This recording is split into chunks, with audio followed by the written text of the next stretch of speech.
देखो बच्चों, ये हमारा है वृत्त, ठीक है। इसको कहते हैं सर्कल। क्या कहते हैं? सर्कल। सर्कल।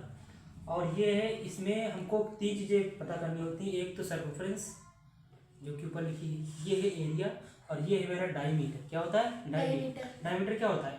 यानी कि सर्कम्फ्रेंस के कोई भी पॉइंट से मिला दोगे ऐसे ही, और वो क्या होना चाहिए? उस केंद्र से जाना चाहिए, सेंटर से। सेंटर से यहाँ तक की जो दूरी होती है वो रेडियस होती है, आर।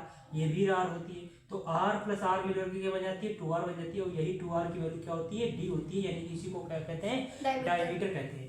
और सर्कम्फ्रेंस क्या होती है? 2πr। क्या होती है? 2πr। यानी कि ये हमारा बाउंड्री जो है टोटली। तो एरिया, अब 2πr तो हो गया। एरिया क्या होता है? एरिया होता है πr स्क्वायर। और पाई की वैल्यू क्या लेना होगा आपको? 3.14, या पाई की वैल्यू लेना होगा 22/7। डिपेंड ऑन क्वेश्चन या डिपेंड ऑन डाटा, ठीक है। आगे देखो, इतने समझ में आ गए? ये नोट कर लो। करोगे? नहीं, बाद में नोट कर लेना। हाँ।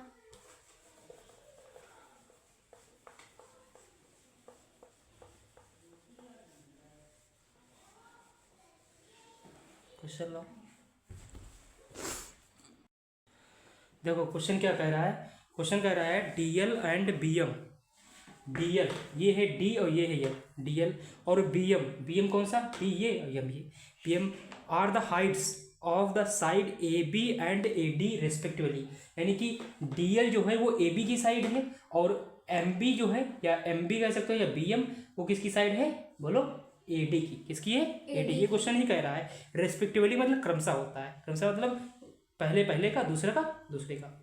Of the parallelogram A B C D. Parallelogram ये दिया ए बी सी डी, ठीक है। उसके बाद में कह रहा है if the area of the parallelogram is 1470 centimetre. Area दिया हुआ है, एरिया कितना दिया है?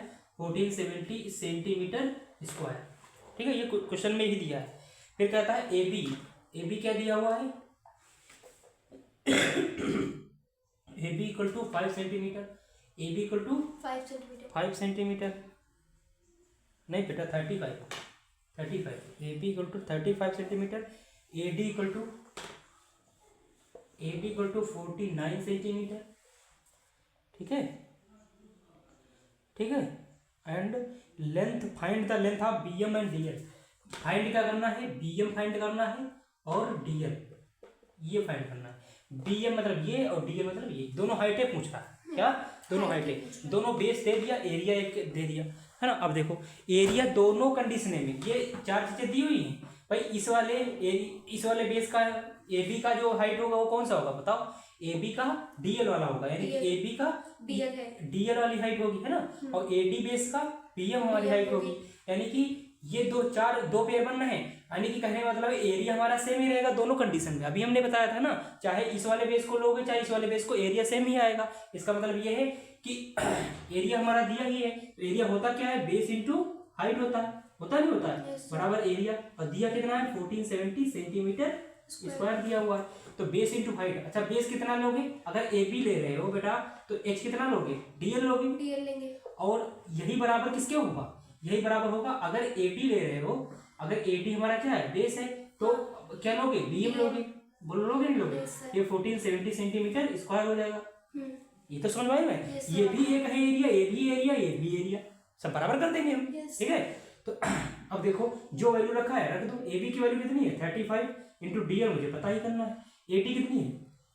49 इंटू बीएम। बीएम कितना है मुझे पता करना है, इक्वल टू 1470 सेंटीमीटर। अब इसको अलग अलग कर लो भाई, ये भी इसके बराबर है, ये भी इसके बराबर है। इसका मतलब क्या हुआ कि हम इस ये डीएल इक्वल टू क्या लिख सकते हैं? 1470 सेंटीमीटर स्क्वायर लिख सकते नहीं लिख सकते? बोला, है ना। तो डीएल कितना आ जाएगा? यहाँ पे लिख लो। डीएल कितना आ जाएगा? डीएल आ जाएगा 1470 अपॉन कितना आ जाएगा? 35 आ जाएगा। बोलो, आ जाएगा सेंटीमीटर स्क्वायर। चल रहा था, चलने दो। ये सेंटीमीटर एक नीचे आ जाएगा, तो कैंसिल हो जाएगा इससे, ठीक है। अब ये कैंसिल कर, तो कितने से कैंसिल हो रहा है?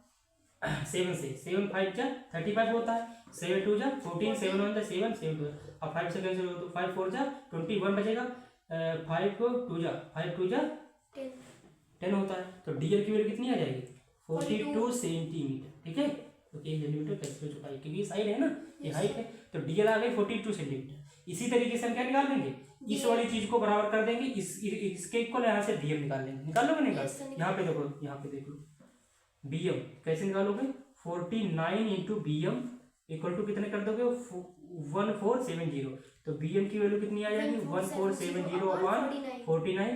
7 से कैसे करो, 7 7 जा, और 7 2 1 0 7, यहाँ पे लिख लो बीएम इक्वल टू क्या हो जाएगा, 210 अपॉन 7, 7 3 जा 21। तो बीएम की वैल्यू कितनी आ जाएगी, 30 सेंटीमीटर स्क्वायर। नहीं साइड है, साइड हो चाहे हाइट हो चाहे बेस हो, वो सेंटीमीटर में रहेगा। तो समझ में बननी, कहने का मतलब है अगर ये बेस है, ये इसके रेफरेंस में हाइट है, ये बेस है, ये हाइट है, तो बेस इंटू हाइट हमारा एरिया होता है, तो बेस इंटू हाइट होने लगा एरिया जो कि दिया हुआ था। ये तीनों चीजें बराबर है, तो ये इसके बराबर कर देंगे इसके। कहने का जैसे हमारे कहें 1 किलो टमाटर, 1 किलो आलू और 1 किलो का बाट है, तो जब 1 किलो आलू एक किलो के बाट बराबर है, तो 1 किलो ये आलू और टमाटर दोनों 1 किलो हैं, तो ये 20 के बराबर होगा, ये 20 के बराबर होगा। कहने का मतलब सीधी सी बात, तो हम ये इसके बराबर कर दिया, यहाँ से डीएल निकाल लिया, ये इसके बराबर कर दिया, बीएम निकाल दिया, बस सीधी सी बात। समझ में बस हो गया।